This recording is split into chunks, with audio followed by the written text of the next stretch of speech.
Okay, since the start of the year, SNAP recipients in Nebraska and Iowa were not able to buy certain items using those benefits. Well, that changes today following a judge's ruling. First Alert 6's Ron Johnson with reaction tonight. SNAP recipients in Nebraska and Iowa can now use their benefits to buy soda and energy drinks. This after a federal judge said the USDA did not have the authority to let states remove certain foods from SNAP eligibility. Amanda Gershon, who has a gluten allergy, says she sometimes relies on ginger ale and Sprite when she has an upset stomach.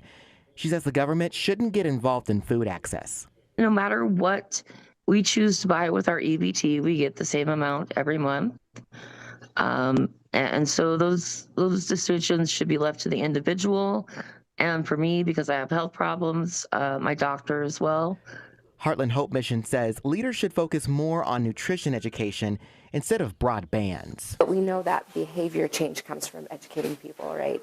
And so I think that's always an important thing for us to look at is there actually going to be behavior change? Gershon agrees and wants to see more focus on programs that encourage healthy eating. If parents could go get bananas and grapes every time their child wanted some, they'd be less reliant on these cheap foods like macaroni and cheese and other inexpensive fillers. In Omaha, Ron Johnson, First Alert 6.